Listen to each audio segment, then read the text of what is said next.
당신을 치료하는 것이 하나님의 뜻입니다. 왜냐하면 치유는 그분의 구속 계획에 포함되어 있기 때문입니다. 성경은 하나님의 본성을 우리에게 계시해 주십니다. 또한 성경은 죄와 질병에 대한 하나님의 태도도 계시해 주십니다. 하나님의 본성은 세대가 바뀌어도 변하지 않으십니다. 하나님의 죄와 질병에 대한 태도도 변하지 않으십니다. 신유를 이해하려면 이것을 알아야 합니다. 사실 신유에 대하여 당신이 알아야 할 7개의 원칙이 있습니다. 성경은 두세 증인의 입으로 말마다 확증하게 하라 라고 말합니다. 이사야, 마태복음, 베드로전서의 말씀이 그가 스스로 예수님, 우리의 연약함을 담당하시고 우리의 병들을 짊어지셨다고 같은 진리를 보여줍니다. 이사야 53장 4절 5절 그는 실로 우리의 질고를 지고 우리의 슬픔을 당하였거늘 우리는 생각하기를 그는 징벌을 받아 하나님께 맞으며 고난을 당한다 하였노라. 그가 찔림은 우리의 허물 때문이요 그가 상함은 우리의 죄악 때문이라. 그가 징계를 받음으로 우리는 평화를 누리고 그가 채찍에 맞음으로 우리는 나음을 받았도다. 이것은 흠정역입니다. 좋은 주석 성경에는 난 외주에 질고와 슬픔이라는 단어가 히브리어로는 문자적으로 아픔과 질병들이란 뜻이 있음을 말해주고 있습니다. 아이삭 리서 박사의 히브리 성경 번역본에는 유대 정교에 의해 인정받은 번역본임 이렇게 되어 있습니다. 우리는 실로 그가 하나님께 매 맞으며 때림을 당하며 고난을 당한다고 여겼건만 우리의 질병들을 그가 스스로 짊어지셨고 우리의 고통들을 감당하셨다. 이는 선지자 이사야를 통하여 하신 말씀에 우리의 연약한 것을 친히 담당하시고 병을 짊어지셨도다 함을 이루려 하심이더라. 이 말씀은 더 분명합니다. 마태는 이사야의 말씀을 인용하고 있습니다. 관주를 확인해 보면 그가 이사야 53장 4절을 인용하고 있음을 알 수 있습니다. 나는 예수께서 나의 연약함을 담당하셨고 나의 질병들을 짊어지셨다라고 말하기를 좋아합니다. 나는 이 말씀의 참 뜻을 아는데 수년이 걸렸습니다. 예수님은 실제로 문자 그대로 우리의 아픔과 질병의 원인을 가져가셨습니다. 그는 우리의 연약함을 담당하시고 우리의 질병을 짊어지셨습니다. 우리는 예수께서 우리를 위하여 죄를 담당하셨음을 알고 있습니다.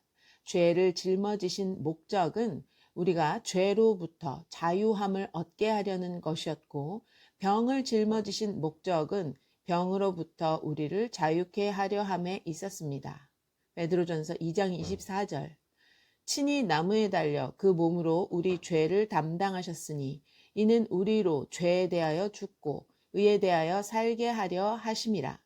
그가 채찍에 맞음으로 너희는 나음을 얻었나니. 위와 같이 이사야, 마태, 베드로 세 증인들은 예수님께서 우리의 죄 사함을 위하여 피를 뿌리셨을 뿐만 아니라 그가 맞은 채찍으로 우리가 나음을 입었다고 말합니다. 어떤 사람들은 이것을 믿지 않습니다. 제가 전에 읽은 주석책의 저자는 그가 채찍에 맞음으로 너희는 나음을 얻었나니 의 의미가 육체의 치유를 말하는 것이 아니라 영적인 치유라고 주장하였습니다. 당신의 영이 그가 채찍에 맞음으로 나았다는 것이죠. 그러나 하나님께서는 죄인의 영을 치료하지 않으십니다. 성경에 의하면 우리가 거듭날 때 하나님의 영을 재창조하셔서 그 사람을 새로운 피조물로 만드신다고 하였습니다. 예레미야, 에스겔은 구약 성경에서 이렇게 예언하였습니다. 여호와의 말씀이니라. 보라, 날이 이르리니 내가 이스라엘 집과 유다 집에 새 언약을 맺으리라. 예레미야 31장 31절. 내가 그들에게 한 마음을 주고 그 속에 새 영을 주며 그 몸에서 돌 같은 마음을 제거하고 살처럼 부드러운 마음을 주어. 에스겔 11장 19절. 하나님께서 인간의 영만을 치료한다고 믿는 사람들은 인간이 타락했다는 것, 죄를 졌다는 것을 믿지 않는 사람들입니다. 그들은 하나님께서 우리 모두를 온전케 하실 필요는 있지만 우리 모두가 조금의 신성은 가지고 있다는 비성서적인 주장을 합니다. 아닙니다. 죄인은 거듭나야만 합니다. 새 사람이 되어야 합니다. 고린도 후서 5장 17절에 묘사된 새로운 피조물이 되어야만 합니다. 그런즉 누구든지 그리스도 안에 있으면 새로운 피조물이라. 이전 것은 지나갔으니 보라 새 것이 되었도다. 관주에는 새로운 피조물을 새 창조라고 번역할 수 있다고 되어 있습니다. 어떤 사람이 치료받을 때 아픈 부분이 사라지는 것이 아니고 새로워지는 것입니다. 질병도 물론 없어집니다. 병들었던 그 부분이 새 것이 되는 것입니다. 만일 내가 코에 부스럼이 있었는데 이것이 나았다면 내가 새 코를 갖는 것이 아닙니다. 이 코는 내가 지니고 있던 바로 그 코죠. 병들었던 부분이 새로워지는 것입니다. 그러므로 베드로전서 2장 24절은 영의 치유를 의미하는 것이 아닙니다. 이것은 문자 그대로 믿어야 합니다. 나는 오클라호마에서 열렸던 집회 중에 일어났던 일이 생각납니다. 내가 텍사스에 있을 때 알고 지내던 부부가 섬기던 교회에서 집회를 할 때였습니다. 그들은 혜긴 형제님, 오늘 밤 우리 교회에 한 자매님을 데려올 테니 기도 부탁합니다. 그녀는 하반신 마비 환자인데 지난 7년간 한 발자국도 걷지 못했지요. 우리는 그를 주 내에서 최고의 전문의에게도 데려가 보았지만 그녀는 결코 걸을 수 없었습니다. 라고 말했습니다. 보통 나는 기름 부음이 있을 때 치유 사역을 합니다.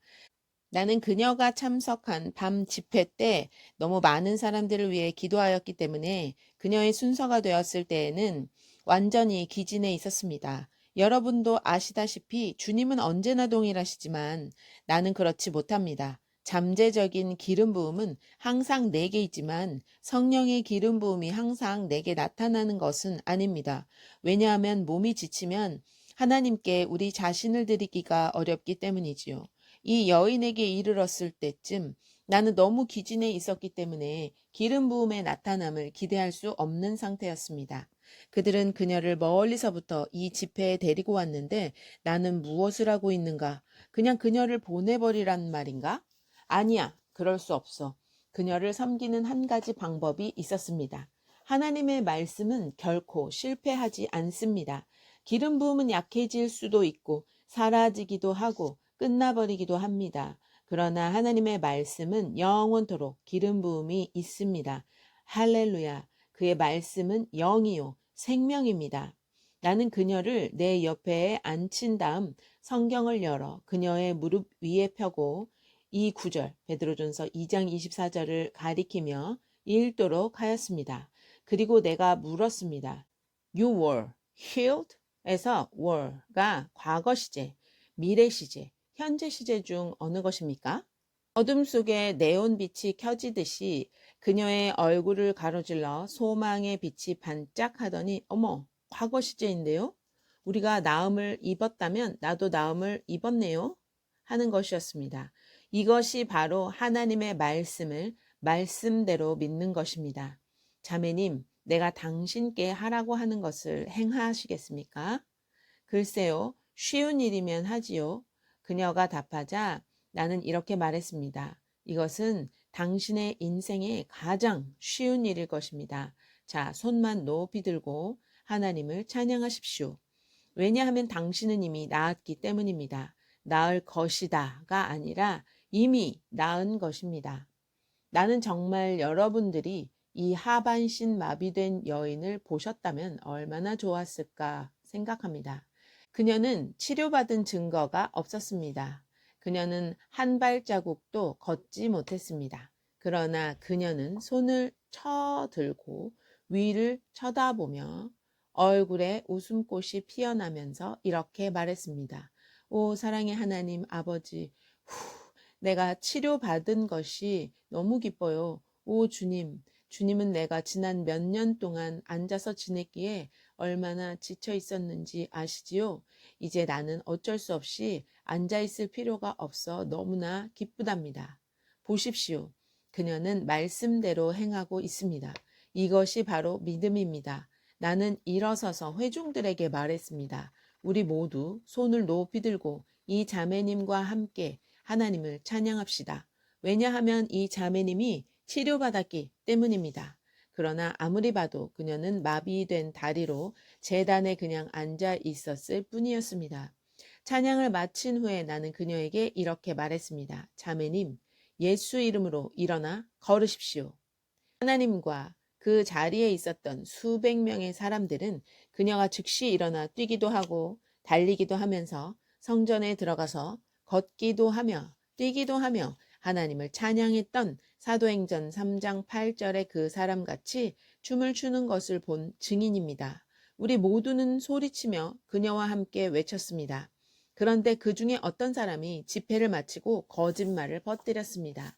그는 핵임 목사가 지난밤에 이 여자를 고쳤어요 라고 말했습니다. 나는 여러분이나 어느 누구나 할 수 있었던 일 이상으로 한 것은 아무것도 없었습니다. 예수님께서 약 2000년 전에 그녀를 고치셨고 그녀는 이 사실을 그날 밤 발견한 것 뿐입니다. 어떤 사람은 베드로전서 2장 24절이 육체적 치료를 의미하는 것이 아니라고 주장하지만 내가 하반신이 마비된 이 여인에게 해준 것은 오직 성경 말씀 한 구절을 주었을 뿐입니다. 만일 이 말씀이 오직 영의 치료만을 의미한다면 하나님께서는 그녀를 육체가 아니라 영으로만 치료했어야 합니다. 그러나 그녀는 육체를 치료받은 것입니다.